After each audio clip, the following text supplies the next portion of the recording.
Hello, everyone. I'm Victor Fett at Marshall University, West Virginia. We host a weekly discussion panel, Ukraine, on Russia's war in Ukraine, with guests from Ukraine, military experts, medical personnel, academics, artists, literary figures, and relief workers. Our panel is recorded and circulated nationally and internationally. Special thanks to Marshall University Libraries and MUIT for making this weekly event possible for more than 100 weeks now.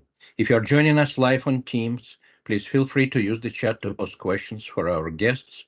And a quick greeting to our viewers in Ukraine from Dr. Shred. Вітаємо наших слухачів в Україні з глибоким покліном. Ми далі свідки вашого страшного терпіння і також вашої великої сили. Дякую вам за вашу участь в нашій тижневій програмі.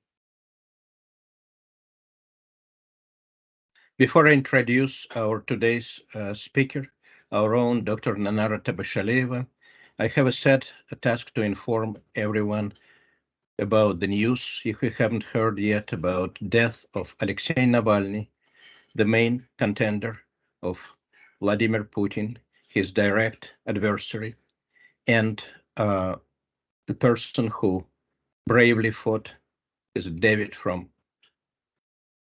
the Bible against the Goliath of the Russian machine for many years. Alexei Navalny died in prison in Siberia yesterday, and there is no doubt that his death is due to Vladimir Putin.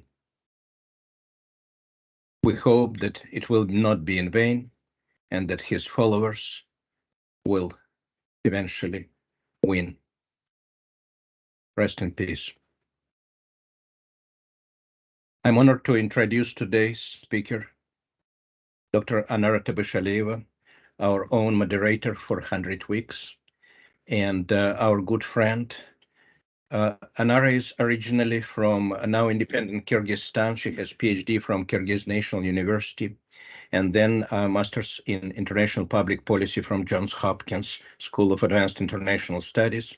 She is a recognized international expert on post-Soviet history, especially in Central Asia and wider Eurasia.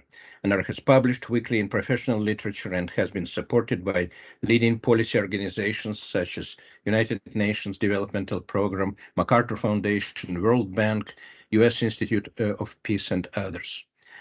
Please, Anara, we are glad you agreed to talk to us today on the risks of regional spillover from the Russia-Ukraine war. Thank you very much for inviting me today. Let me share my screen here. So today I would like, it's a huge topic, but I will discuss only some points, the risk of regional spillover from Russia-Ukrainian war. And we will talk about Russia's allies and enemies in the post-Soviet space. So first, before we begin, I just wanted to show again, remind this not map, but it's a cartogram, just to see relationship. And here you may actually call it the shark and the sardines. And on the top, you can see Russia, the largest country, the most populous, that dominated historically, and then the second largest populous country, Ukraine. And what you see the cross of this is a conflict between neighboring countries. And we actually group all these 15 republics that emerged after collapse of Soviet Union. And all these countries around Russia, we call the so-called near abroad. It's a little bit humiliating term for post-Soviet countries around Russia. And the Baltic states, they are not near abroad, actually, states. We don't call them the near abroad. They are relatively independent. And we will discuss a little bit later. I would like to pay attention also to Moldova, that actually was already occupied in the past.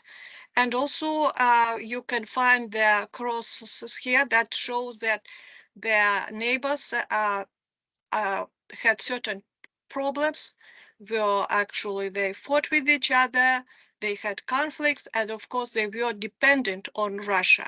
And Russia during, since the collapse of Soviet Union, did everything to prevent any cooperation of post-Soviet countries without Russia. So that's why what we have today, we can see that all these countries are isolated. They are not united together against Russia. They are very dependent on Russia. And also, I would like you to see that the three largest, relatively actually powerful countries. It's Russia, Ukraine, and then Kazakhstan. That is neighboring actually. Russia has 19 million. The rest are relatively actual small. And we will talk later about this. And first of all, let's go back to Putin's doctrine. Sometimes people present that war as a one-man war, but it's not correct because that Putin's ideas are relatively popular, and Putin and his allies would like to restore Soviet Union, to see the Russia's grandeur, the previous Russia's grandeur, and they don't want only to restore Soviet Union. They would like to reestablish pre-Soviet, pre-Soviet Russian Empire. And of course, under Putin, the idea of Moscow as the third Rome actually was again emphasized and widely circulated. And I just would like to emphasize that that this so-called imperial movement was somehow initiated or actually supported in terms of intellectually by Yevgeny Primakov. And Putin actually admired Evgeny Primakov. He even personally unveiled a monument in Moscow. So that Primakov was a director of Foreign Intelligence Service, Minister of Foreign Affairs, Prime Minister. He was a scholar. So, and he tried to justify why Russia should restore the Soviet Union again. So that's why the interests of Russia, Russian Federation, and Soviet Union are identical. And Vladimir Putin just actually borrowed these ideas and he developed further. So of course that what we can see in his actually if we analyze his narrative, we can see that he denies real statehood in Ukraine, in Moldova, Kazakhstan, and of course, probably all other Central Asian countries. And of course, there are actually idea that Ukraine always was a part of Russia are still popular. And as he mentioned several times that the Russians and Ukrainians are the one people and so on. So that's actually this idea are still relatively popular. And what we can see that he also emphasized that Kazakhs never had statehood. So that's also a hint that they are similar to Ukrainians. And his ally, Dmitry Medvedev, who also was president in the past, actually he is known even for the more hawkish rhetoric. So he claimed that Kazakhstan is an artificial state. That includes Russian land. So that's why people often compare Ukraine and Kazakhstan in terms of share of their share of ethnic Russian, in terms of their lack of statehood and so on. And it's not only politicians who are historians, but also we can see the popular writer Alexander Solzhenitsyn also thought that, as he actually published his view that northern Kazakhstan should be annexed to Russia, and the rest should be given to Kazakh. So, and that actually explains why Zhirinovsky actually a politician who was very, who is known for his actually extremist expressions. He mentioned this, and it was actually not considered seriously, that we're going to seize Alaska from the United States, to launch a nuclear strike on Japan, to flood Germany with radioactive waste, and to occupy the Baltic states. So that after Crimea, nothing happened, actually. And if you talk about sanctions, there were very, very light sanctions. I like this cartoon that was produced after annexation of Crimea. They were very light and not significant. And this inspired people in Russia. And that's why they thought, if it was so easy, their slogan was, Crimea is ours, and Alaska is next. And also they actually added images of Orthodox church buildings, everything that, in order to justify their further extension of power. So that's, you see that the Moscow Times newspaper, it's dated to April 2014. It just shows their general, actually, a reaction to the success of Crimea #1. And that actually says that after Crimea, Russians say they want Alaska back, but nobody actually considered this seriously. And here you can see actually an image or photo that it's a demonstration of Russians in Moscow, and with the banners, love your Crimea, and also Obama, think about Alaska, and so on. I just wanted to say that at grassroots level, they some people took it seriously as a tremendous success. And Medvedev, again, as I mentioned before, he is known for his hawkish speeches. He actually recently, I brought it only because it was done last month. So they still, because they see certain actually a better situation in this war now with Ukraine, and they actually renew their discussions about Alaska. And so here you can read here how he replied to the representative of the State Department that actually we were waiting for Alaska, and the war is inevitable. So that's I just wanted to show their sentiments today in Russia. So if we would like fill in the blank, Russia will take strong action to assure that post-Soviet countries, and then here we fill in blank, stay within its sphere of influence.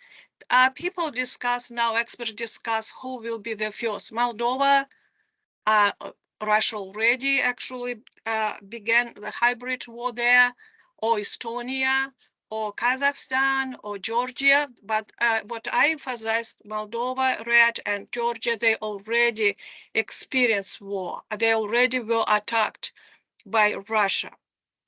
And they actually, Russia was very successful, relatively successful in Moldova and Georgia.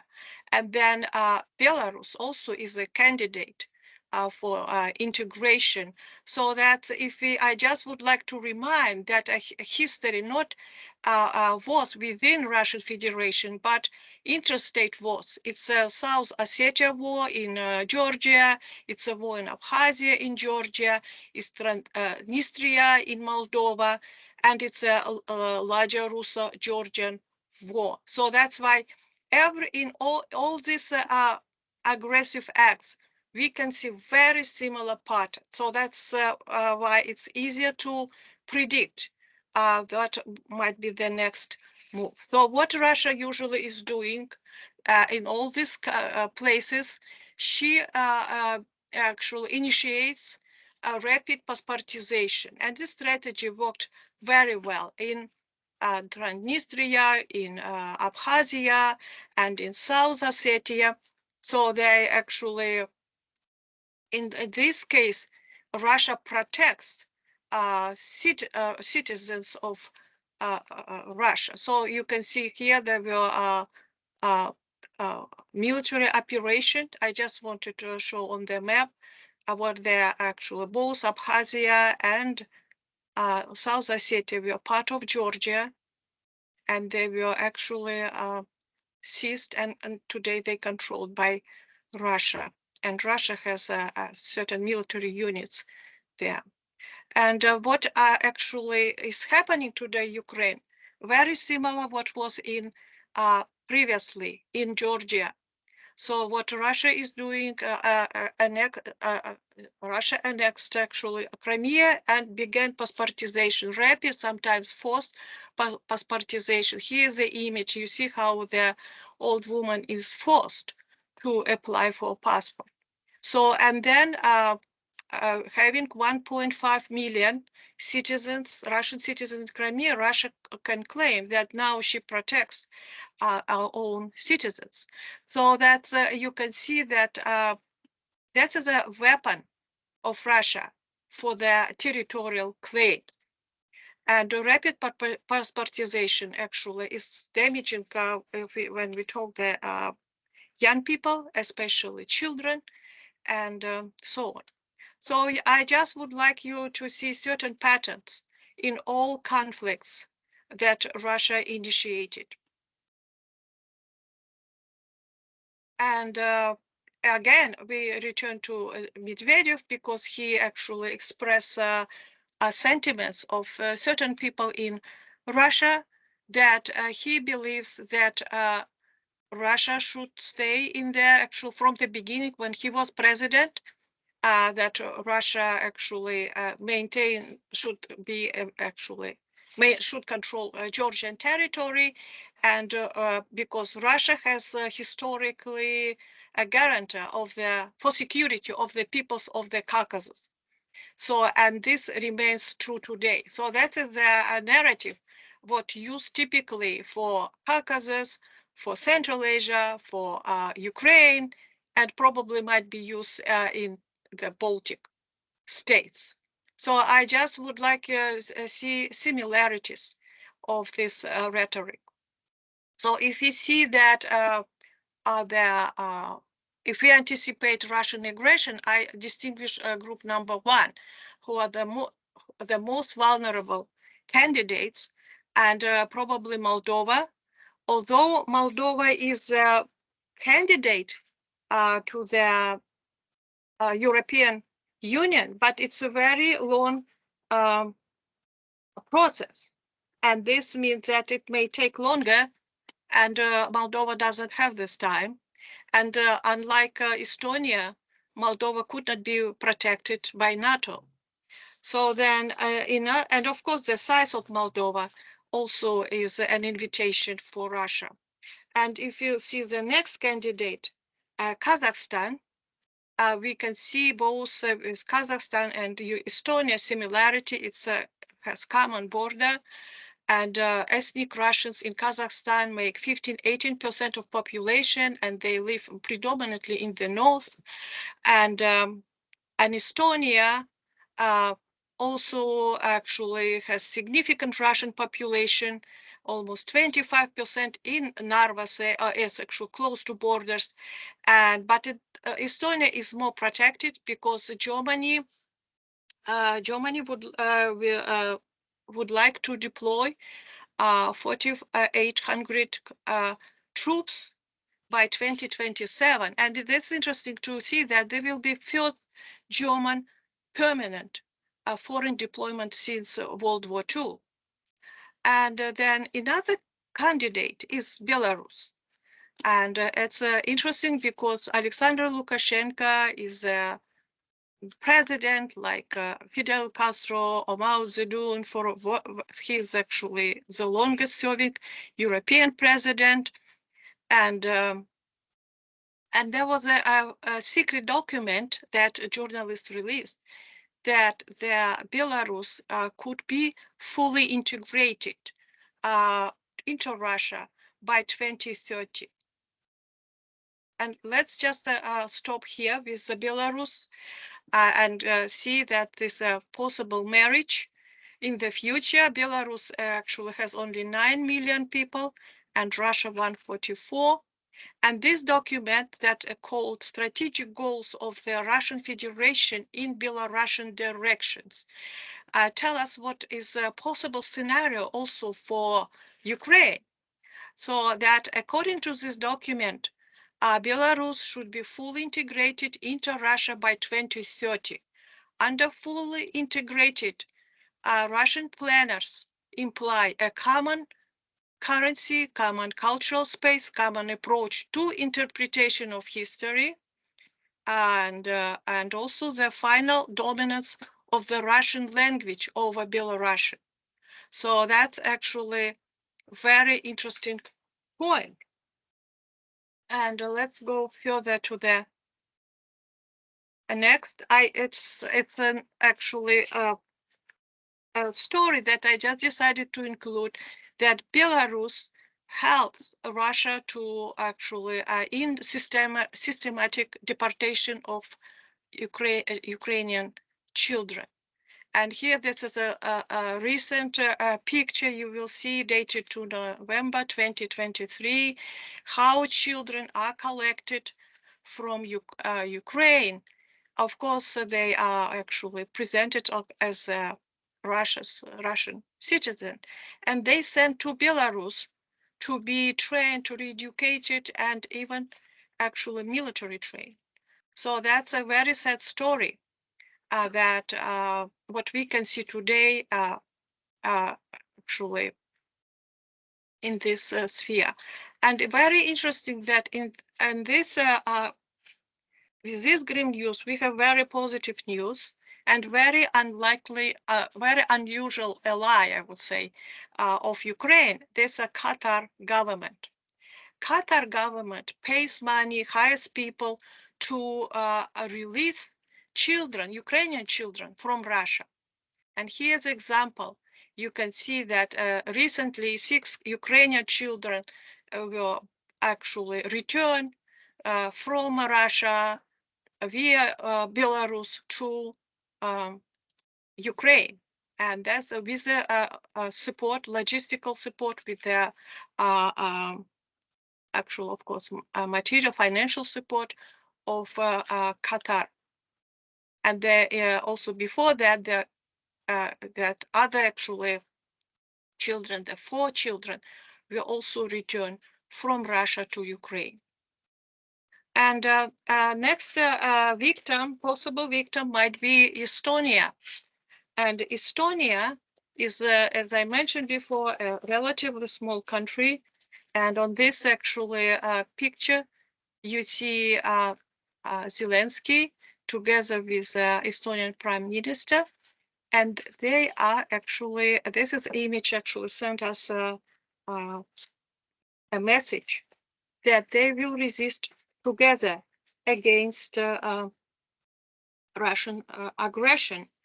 And defense minister of Estonia said that in the past, in 2017, they already had precedent.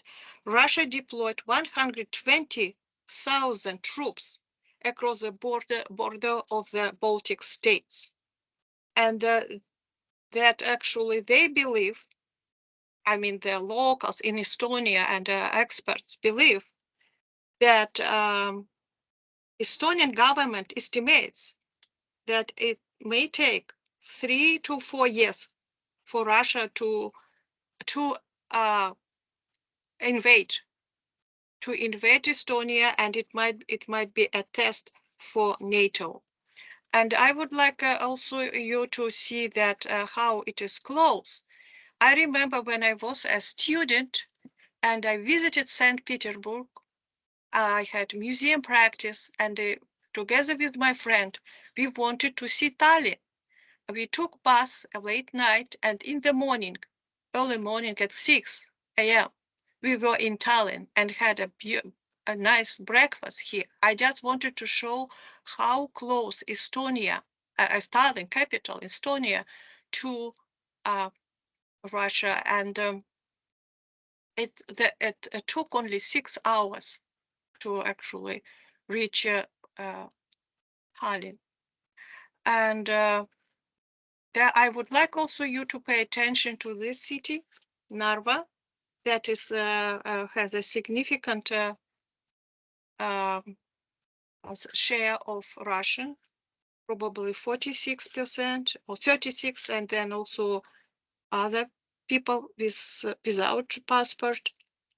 And they actually, I read another article and other actually publications that they some people, Russian-speaking people, they prefer to watch only Russian TV.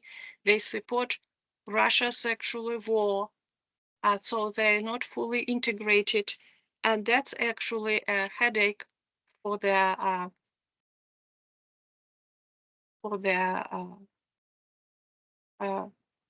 people in Estonia. They don't know what to do.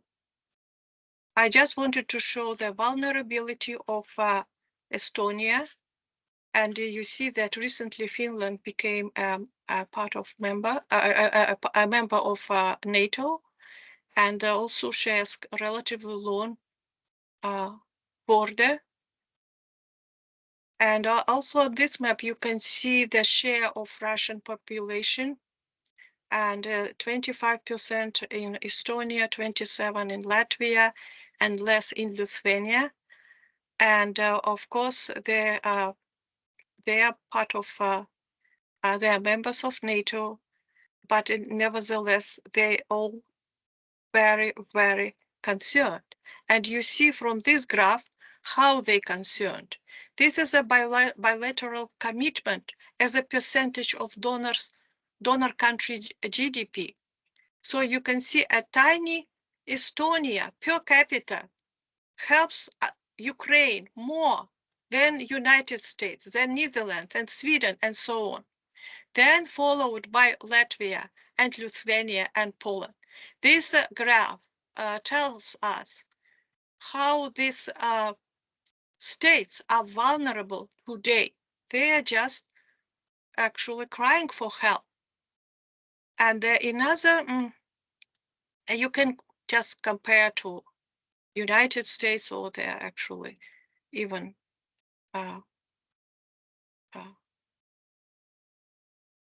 Germany. So if another state, another graph shows that the burden of refugees. And again, on the top, you can see the same actually cities, that it's Poland, it's Estonia, Lithuania, and Latvia. So they are actually, for them, it's very difficult to share their resources. And you can compare to other countries here. And of course, EU and America is criticized. Here is from article of German scholar.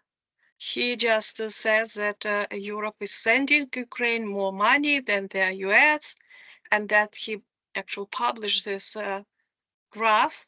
And here what we can see that Lithuania, Latvia, and Poland are just actually preparing for the war. They are desperate to see what is happening near their homes.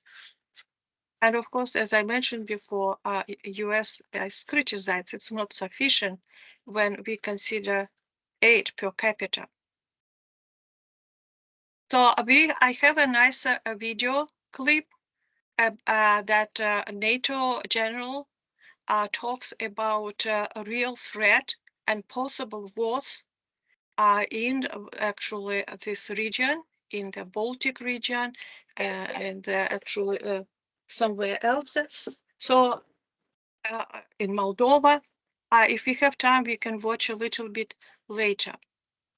So, and I also would like to connect this issue with Baltic states with Kaliningrad, here, or Königsberg.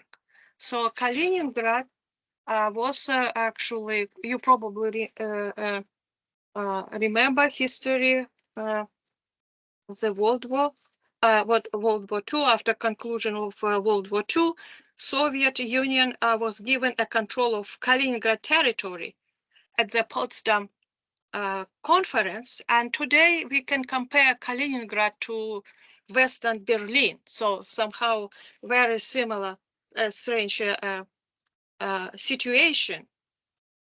And what we can see that Kaliningrad actually surrounded by NATO countries, and of course it's well armed and extremely important for Russia.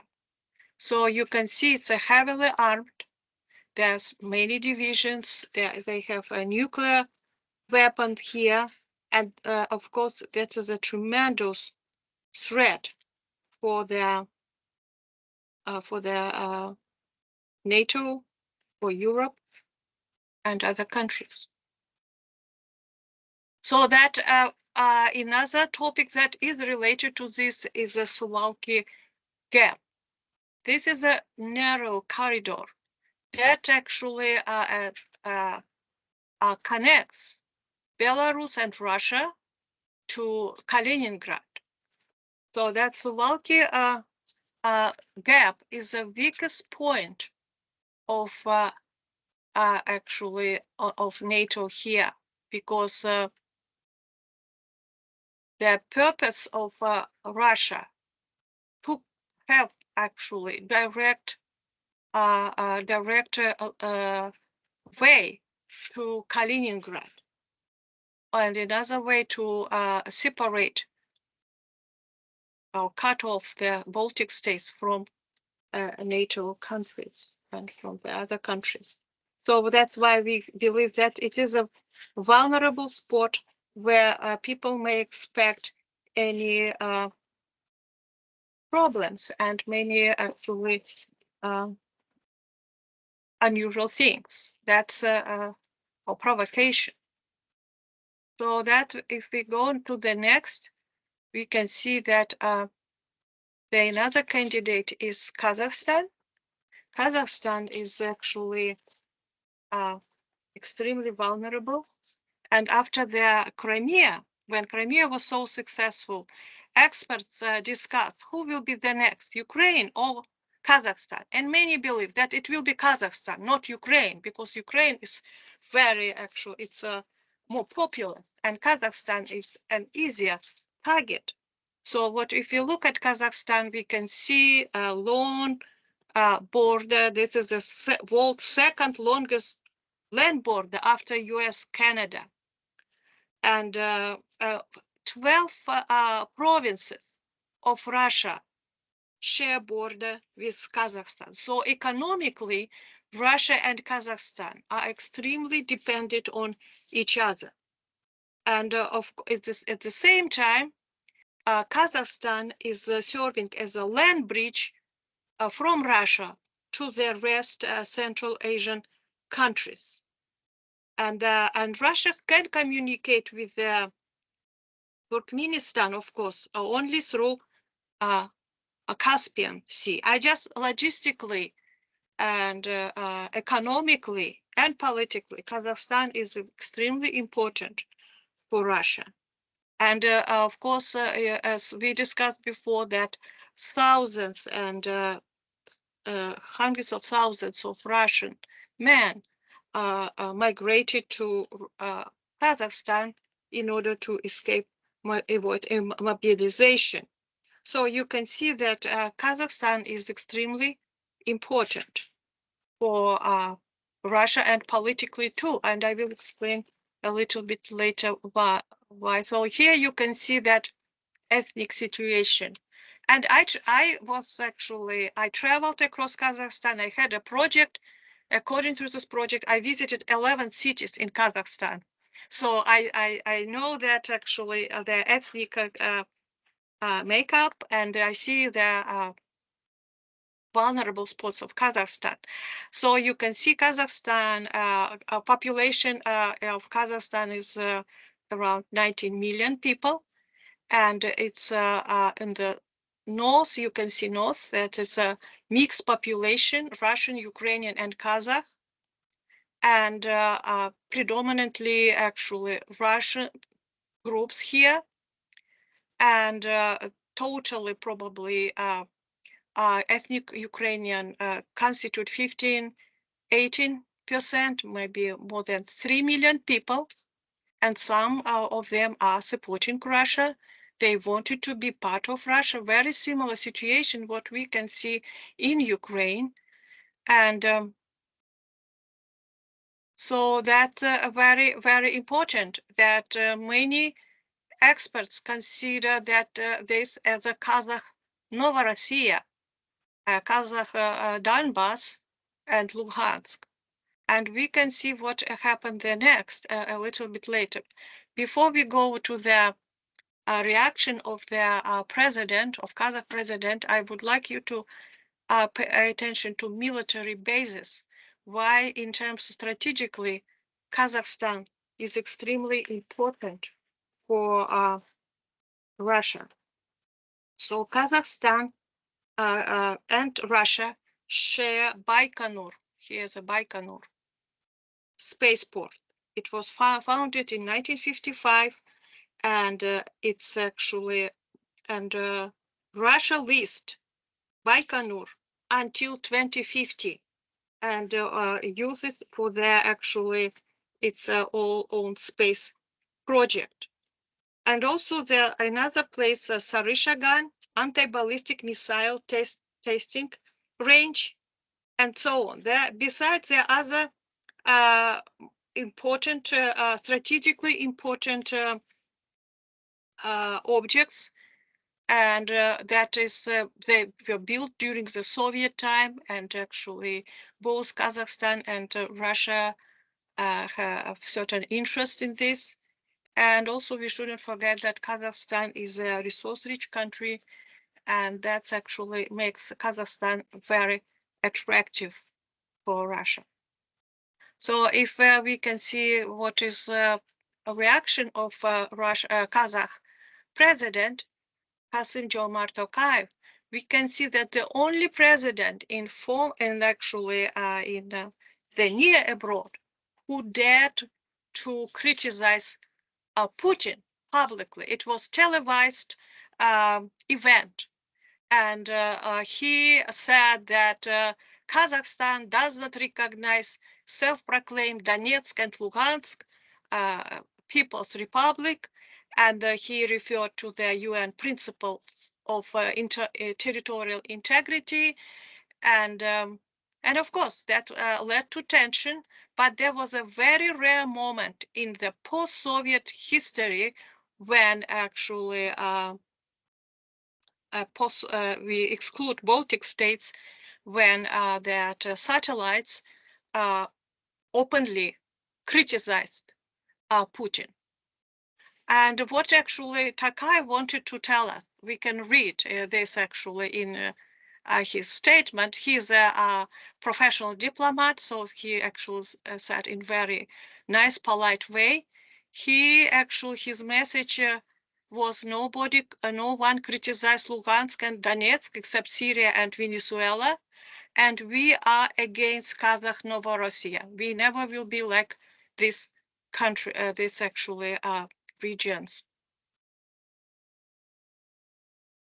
And so that's next group. What I wanted to pay attention is I will call them reluctant allies. They are just dependent on Russia. They were not allowed to cooperate with each other, and they also landlocked. It's Armenia, Georgia, also Tajikistan. Tajikistan actually shares the border with Afghanistan and desperately needs military airbase to protect from Taliban. So that's tell us why they actually are obedient members of all Russia's union, Russia-led union. And you can see that also because they have very poor population, they dependent on remittances, especially especially Kazakhstan, especially Tajikistan, and also Kyrgyzstan. And I will show in my another slide. Before I go there, I just wanted to show Putin, but I think that it's not real Putin. It's my impression. So that's actually, and then Japarov from Kyrgyzstan, Takayev from Kazakhstan, Rahmon as a president from Tajikistan, and Serdar Berdimuhamedov, he is the son of previous dictator.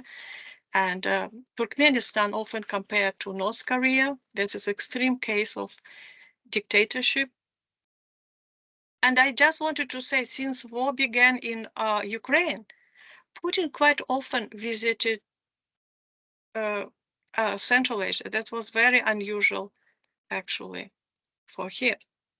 And I just wanted to stop with the collective security treaty organization that include the most loyal, I would say, allies. They have to be loyal. It's Kazakhstan, Belarus, Tajikistan, Kyrgyzstan, Armenia. All of them have actually military bases or some military units on their actually territory. So then, in addition to this, we can see that they are involved together with Turkey, China, especially Kazakhstan and Kyrgyzstan, because they have a little bit more freedom compared to the rest. They actually involved in so-called great imports that helps Russia to continue war. And then journalists and intelligence groups investigated the situation. They saw that that the chips, they're important for their drones and for their military, important for their arms, for the arms, are actually delivered via Kazakhstan and Kyrgyzstan. So there's one Kazakh businessman explained that they actually present this as a Kazakh as a Kazakh actually need. They have Kazakh paperwork, but they're all strategically important technology goes directly from America, Europe to Belarus, and then directly to Russia. So here actually intelligence groups in UK investigated this situation, and they realized that strategically important weapons and arms are actually collected, and they use American or European chips, European parts. So, and sadly, that according to their analyst, a London-based analyst, he said that it would be impossible to stop all dual-use Western technology from getting into the hands of Russian military. It's very, very easy for Russia to receive strategically important parts for their weapon, for their actually military. And then I just wanted to discuss the possible scenario, what might be in the future, how we can predict, knowing what was before. For instance, the former intelligence officer who worked with with Putin and Putin-like people, he believes that if Russia if Putin loses the Ukrainian war, then the tendency towards the collapse of Russia will intensify. And then he believes that Russian Federation, that Putin made a mistake. He recognized quasi-state entities like Luhansk and Donbass, but this is actually inspired administrative units in ethnic units in Russian Federation. So, for instance, Yakutia or Sakha. So this tell us that the vulnerable spot that all autonomous republic within federation, they actually can declare their independence. They have the 5th article of the constitution, and they can declare their independence. And if we see here, the republics of Russian Federation, this is Sakha or Yakutia. Russian call it Yakutia, but the native people call it Sakha, then Buryatia, Tuva, Altai, and then also here you can see Turkic-speaking people, Turkic-speaking Bashkortostan, and Tatarstan, and also North Caucasus. All of them would like to be, and Crimea also. It's a Russian map that already included Crimea as a republic.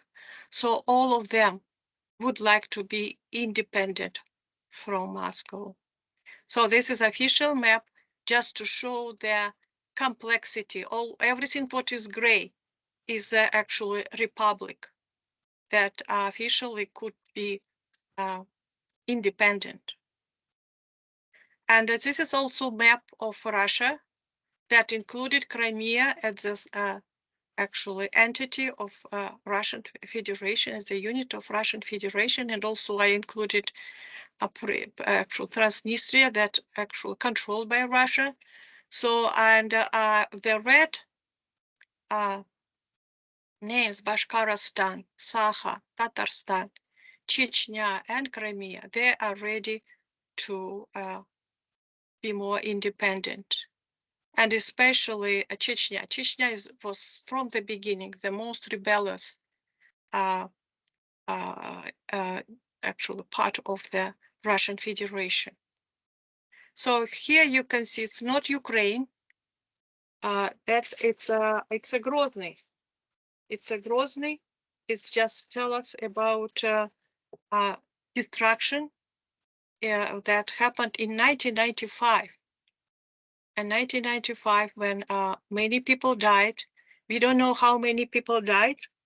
Maybe 150,000, might be 300,000 during this war, only because Chechnya wanted to be independent.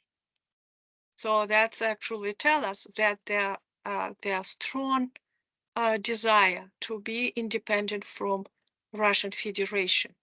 And now during this war, there's ethnic entities would like to be minorities. They would like to be. They would like to distance themselves from this war, and they created this map that's called decolonization and reconstruction of Russia. They see this an opportunity to claim their independence, and of course, it's might be very, very difficult for them. So you can see how in the actually in Prague, in Europe, they united together from people from here's this northern, all of them part of Russian Federation. They wanted to be independent together with Ukraine, and Rada, a parliament of Ukraine, support them. And actually might be in the future the leader of this independence movement. And similarly, you can see that these ethnic minorities are against the war, and they actually hope that Ukraine or other European people, European states can help them to be more independent. So, and they are very, very unhappy with Russia's war, and they see Russia's war as a genocide against ethnic minorities. There are many publications about this. I just decided to bring this, that if we consider military deaths for 10,000 people, men, we can see that number one is Tuva. They are non-Russian. And then Buryatia, And then actually another, I think, Nenets are actually autonomous area, and so on. And if you compare to the big cities like St. Petersburg, only 2 deaths per actually for every 10,000, or only in Moscow, it's only 1 death for 10,000. So that's from the beginning already after 6 months of the war, that ethnic minorities realized what is happening, and they of course actually now try to escape the war. They are joining the different movements for independence, and that's actually another story. And I would like you, because of Russia desperately needs more soldiers, Russia invited, recruited mercenaries from Nepal. And young people from Nepal are also very disappointed, and they would like to return. It's not what they expected. So that actually, their publications, they would like to return home. They don't need Russia's money. And that's actually a very sad story. And to conclude, I just wanted to say that what is extremely important for all post-Soviet republics, and also regions and different units, it's the most important is cooperation against Russian aggression. They should be ready for war. They should not think that Russia is actually benign. And secondly, that's very important, jointly to develop a new strategy against Russia's revanchism. So I just would like to stop here, and if you have any questions, I would be very thankful. Thank you very much, Anara. This was a brilliant encyclopedic overview. I'm sure that most of our viewers haven't heard this in this shape. Thank you so much for summarizing all these various issues. Please, questions from the panel or the audience. We have time. Oh, I guess can I ask a question? Mm-hmm. Please. Okay. Well, first, thank you, Anara, very much for this really comprehensive presentation. I have a question about Central Asia, and more particularly about Kyrgyzstan. But let me briefly describe what my connection to that is. In 1966, I started my studies as a student at the technical university in was then Leningrad. What I didn't know, that at the very same time, one other older student at that university was Askar Akayev. Mm-hmm. Right. And much later, already in America, when there was sort of a big anniversary of the computer science department, they proudly said in the brochure that, one of the alumnus was president of a country. So now I read, I kind of know a little bit about Tulip Revolution, but now as I understand, Akayev is back in Kyrgyzstan, and he said basically that Kyrgyzstan definitely has to support Russia because they're allies. But along with that, I saw on Wikipedia, and I don't know whether it's correct or not, that apparently some Kyrgyzstan citizens who were fighting on Russia's side were brought to court for that in Kyrgyzstan. I wonder if you know something about this, and maybe just generally can comment on what the situation there is in connection to this one, and kind of in general where Kyrgyzstan stands in this war in Russia. Yeah, I think that you're right that the situation is more grim because there are many. Kyrgyzstan is relatively poor country, and there are many guest workers in Russia. And when they come to Russia, there are many publications about this. they are forced, many migrants from Tajikistan, Uzbekistan, and Kyrgyzstan, they are forced to go to war. They are invited just for builders, for construction, but in reality, they realize they are forced to fight and they don't want. And some of them died.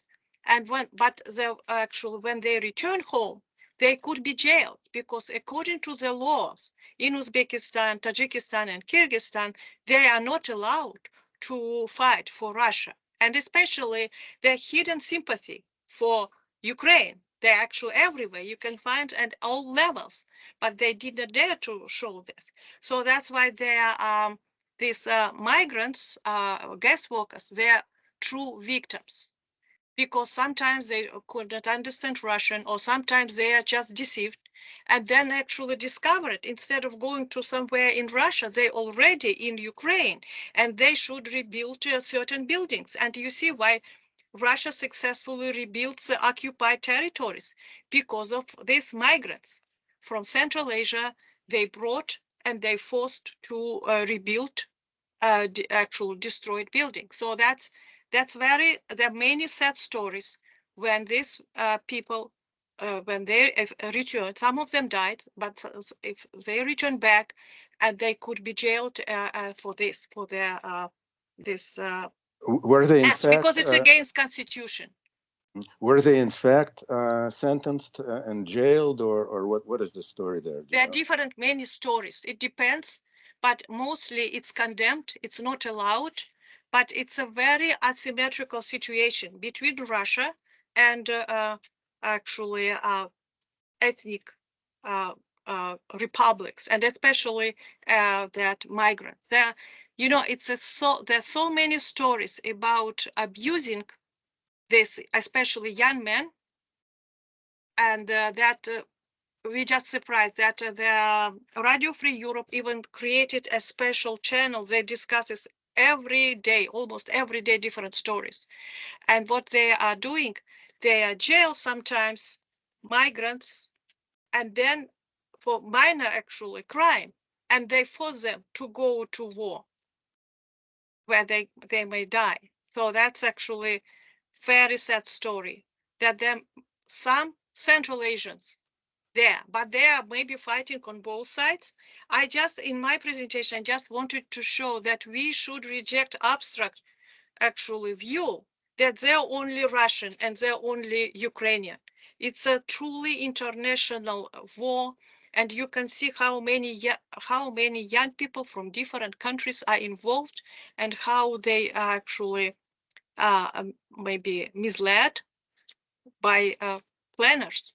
I mean Russian planners. So, and regarding Akayev, I know him personally. So I cooperated with his wife because I was a part of editorial actually committee for her magazine. He indeed extremely talented person. He is actually, when he talked, I think that I never heard any politician who can talk like Askar Akayev. Unfortunately, he was involved in certain corruption scheme. That's why he was expelled from country. And it's interesting that in all Central Asian countries, you can see how dictators dominate. Only in Kyrgyzstan, small Kyrgyzstan, there was a color revolution that expelled one president, the second president, then third. There we changed 5 presidents. Unlike, if you look at Kazakhstan, there only one actually. And recently, Tokayev came to power. And if you look at Tajikistan, the only one actually, like Lukashenko, he's sitting. So that's Kyrgyzstan was actually seen was a part of color revolution, and it's another topic. But in general, what I think that Putin declared crusade against color revolution. He was so afraid.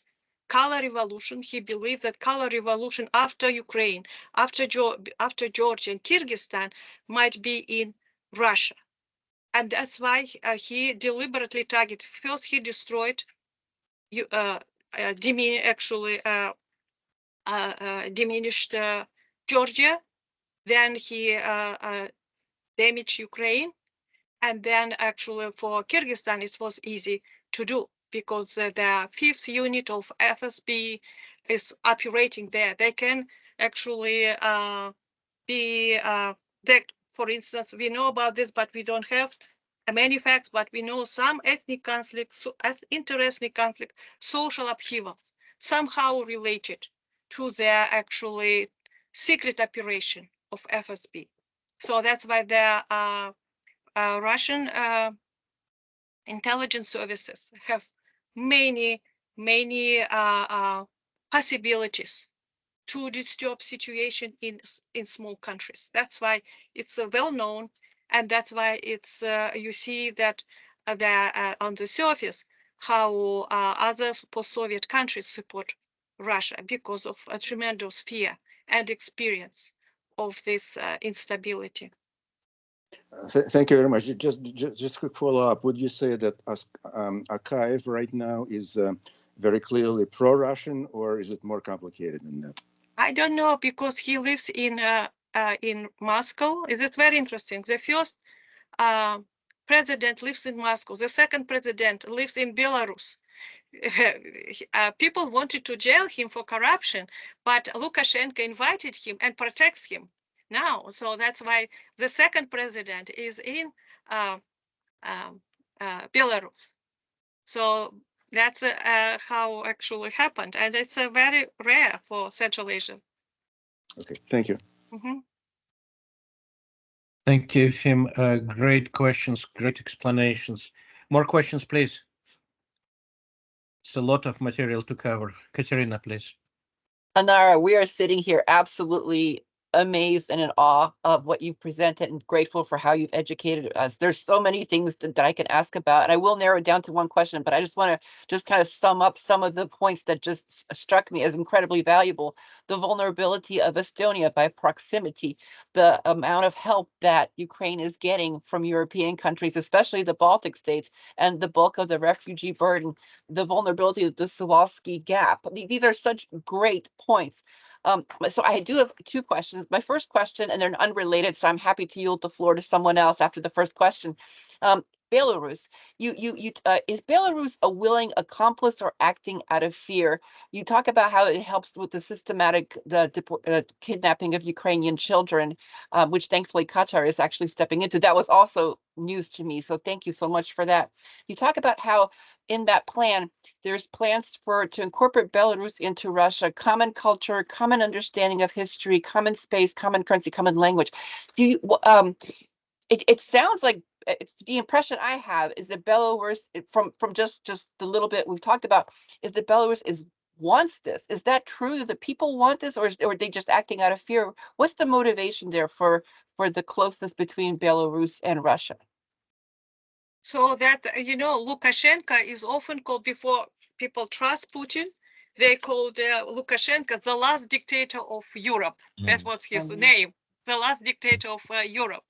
But then there's actually Putin emerged also as the second dictator of Europe.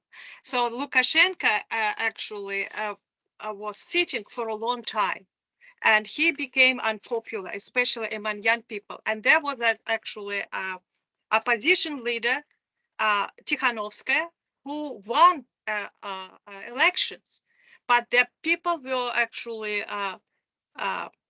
jailed. People jailed. Some people left, and Tikhanovskaya lives somewhere abroad. So they already selected her.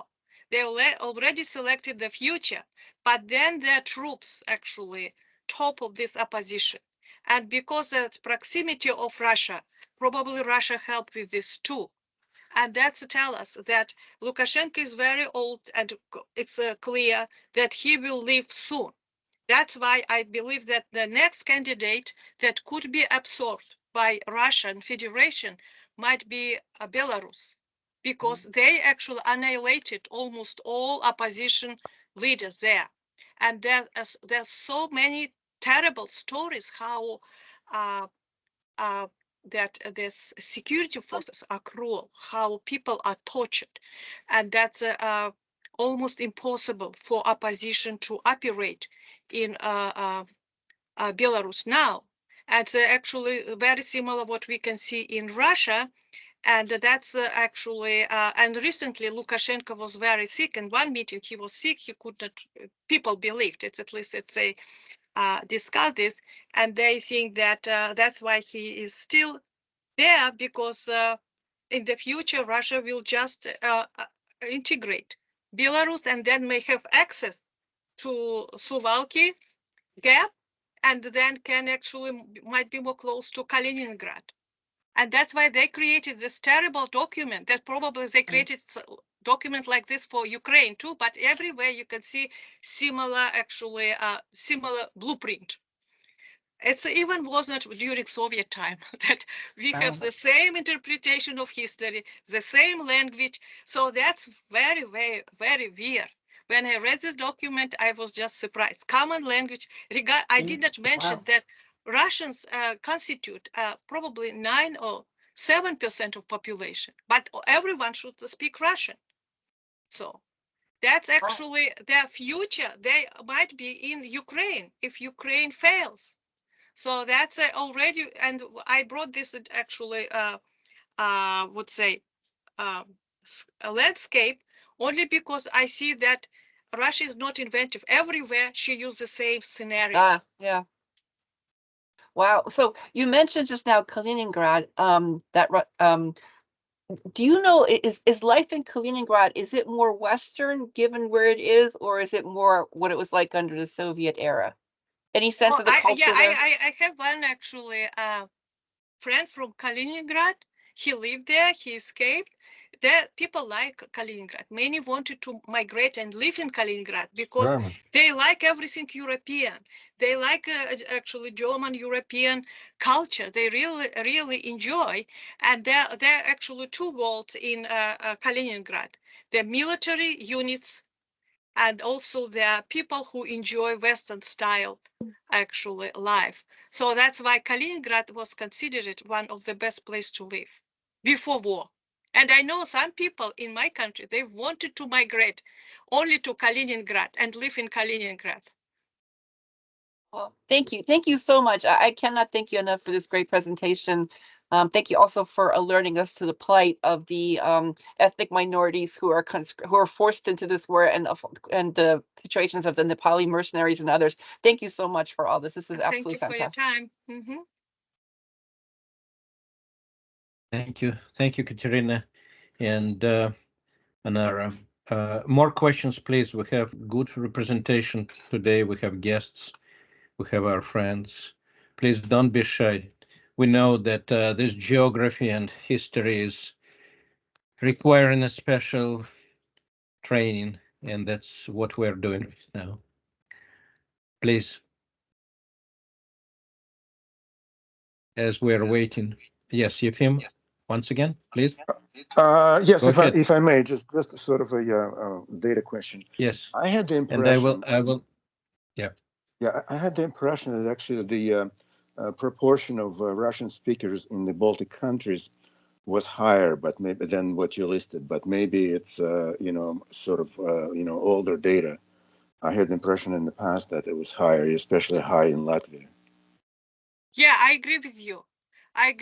But because they have examination now for their language, because they are actually war, I suspect they actually somehow it had an impact on the Russian-speaking people, and some of them are deported because they could not learn language or something else. There are different actually stories.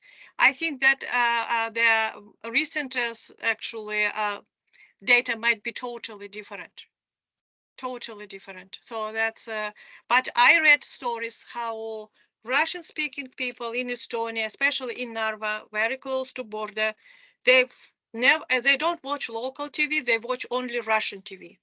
It's very similar situation in North Kazakhstan and even in Kyrgyzstan, in many places, because Russian soft power, more powerful, they actually can reach easily any corners of the actually former Soviet Union, and their local TVs are weaker.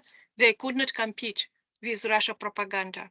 So that's why they are some people everywhere in former Soviet Union, they support Putin. They believe that Putin is the best president. I remember I interviewed people, thousands of people in long ago in 1990s, and we asked people who is the best president in post-Soviet world, and all of them said Putin. Putin was extremely successful, and even today, among certain people. Just to clarify, did you mean maybe that people who successfully took the language exam in the Baltic countries, that some of them may have been reclassified as not Russian speakers? Yes, I think that they would like secure their future. Mm-hmm. They would like to secure. There are certain exams, there are certain measures, precautions, because I understand that if they are preparing for the war, they should be actually fully. They should fully trust their citizens. So, but again, there's stories that were written by scholars that there's significant Russian population. They are totally detached. They solely focus on the events in Russia, and they support Russia on their sofas. So they think that that's actually similar, especially among older population. Yes, and even though they may have been reclassified, it looks like you're suggesting they may still be Russia-oriented. Absolutely, because there are certain attractiveness even among young people. I saw this, and the people, for instance, in big cities, St. Petersburg or Moscow, they say nothing happened. We don't see any war. Everything works like it was. Even situation better because there are more actually jobs available. Salaries are higher. And also I quite often listen to economists, and they say we actually were wrong. We predicted Russia economically collapsed. It's not. Everything looks normal. There, Russia was so resilient that survived these actually sanctions and actually economically relatively good. Even because of many Russians left, there are more job opportunities. And especially those who from big cities, they don't feel that they have war somewhere. They have war only for the poor regions in Russia because they are recruited, they need money, or they are forced to go. But I think the middle class might not be suffering. Unfortunately, we actually have some younger relatives like that in St. Petersburg. We have stopped communications with them at some point, recently. So, thank you. I had my uncle also. He was educated together with Akayev, and he lived in Gachina. So I have been there several times. So I just know the feelings of people there. Yeah. Thank you. Thank you, Efim. I had a question from our friend Sergei Kamyshan in Kiev. Sergei, please ask your question if you are with us. Yes, Sergei. Yes, I am. Evening, good day. Thank you, Anara, for your brilliant presentation. It was very interesting. And you said that you've been to 11 some cities in Kazakhstan. 11, yes. It was a project, and I interviewed many people there. I was in Kustanay, in Akmola, at also in the northern, in Pavlodar, in Oral, Aktuber they call, and so on. Have you seen there not only Kazakh and Russian citizens of Russian ethnicity, but also Ukrainian? Yes, exactly, but it's a little bit less. I have statistics. I have actual data somewhere that actually said by top official. We have mostly actually, he said, I don't remember exact number of millions of Russians and hundreds of thousands of Ukrainians, he said. as I can judge from Facebook communities, there is some support of Russian position among Russian population of Kazakhstan, and strong support of Ukrainian position among Ukrainian population of Kazakhstan. There are some Ukrainian communities in Kazakhstan, and they are very rigorous against Russian invasion, Russian aggression. So how do you judge? Is there any possibilities to use Ukrainian communities in Kazakhstan for pro-Ukrainian propaganda?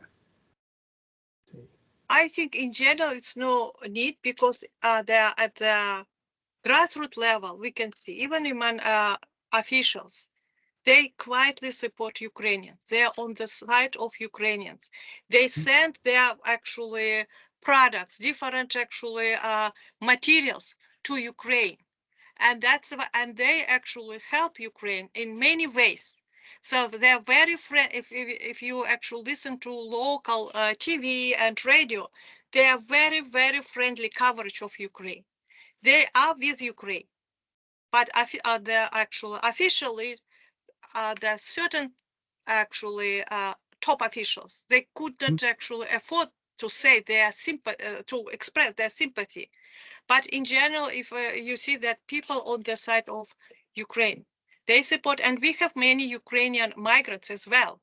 They left Ukraine, and because they need Russian-speaking environment, they moved to Russia or to Kyrgyzstan, Uzbekistan, and Tajikistan, and Kazakhstan. And I read their actually reviews, especially after as war began, many moved. They discovered a nice areas. They said all of them are so actually friendly. We really enjoy there. This is the best place to come. The only complaint, something might be more expensive for that. That's the only complaint, typical. But in general, there are no actually animosity, no actually intolerance. It might be if they go to Russia, but not in Central Asia, because they see Ukrainians as the victims, as they were victims for a long time. So that's in general. There are many might be in other presentation how people are friendly to each other, how to see hidden help. It's not hidden, but it's said, but it's not official, and it's impressive that people are ready to volunteer. People send, for instance, from Kyrgyzstan, they send, and from Kazakhstan, they sent yurts to stay, to live there, and there are many nice stories. And that's why I think that in the future, after victory of Ukraine, there should be actually a union of these countries, and they should help each other and learn from each other how to respect each other and how to cooperate. They should create their own European Union, I think. Yes, I think it was the mistake of Georgia when she came out Commonwealth of Independent States after Russian invasion. It would be better to expel Russia from this organization, because that it's easy to say, but Russia always control. For instance, in Central Asia, several times republics. It's my joke. It's my joke. Don't. Yeah, I think so. That's serious. And what I have to say that Ukrainians and Kazakhs have at least one mutual problem in history. The Great Famine in the 30s. Holodomor in Ukraine and famine in Kazakhstan in the same years. Yeah, I know about this. I know that many of them moved to Kyrgyzstan. There more than 1 million people died. And that's And actually 1 million moved to China. Yep. Yes, I think that it's not well covered, but people already discuss this. I thought that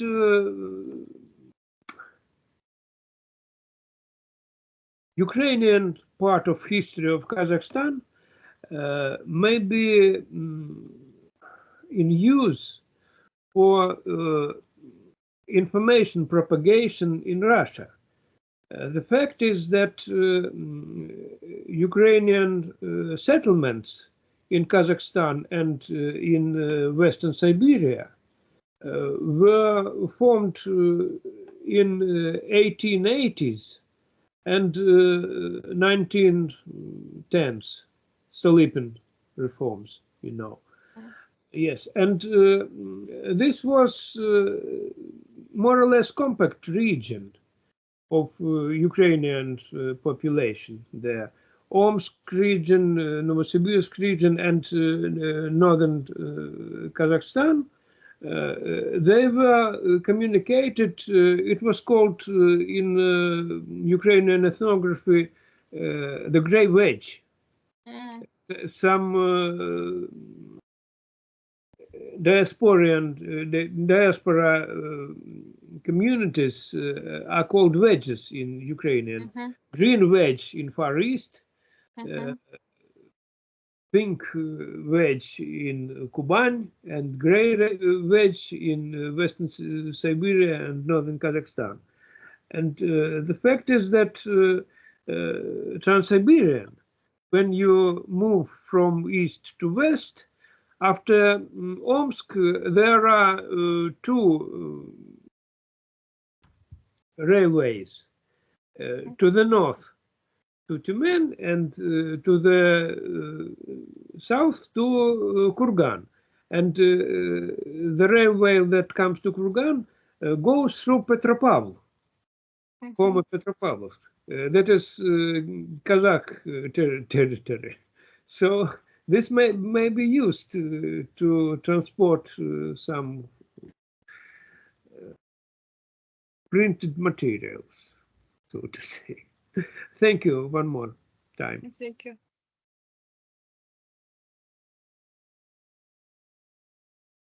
Thank you, Sergey.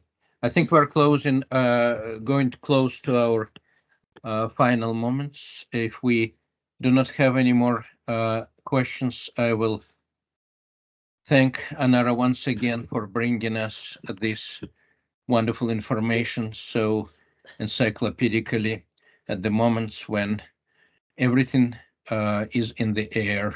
We know that US aid to Ukraine is in limbo right now. We know that Congress went for vacation. We all call our Congress people and we pray for fast resolution for US to follow Europe's lead at this point. I will ask Dr. Shrey to say our final greeting in Ukrainian, please. You are muted. Дорогі браття і сестри в Україні, ми зберігаємо вас у наших щоденних думках і молитвах. Нехай милосердний Бог тримає вас у своїй опіці. До наступного тижня. Прощаємося. Слава Україні! Героям слава!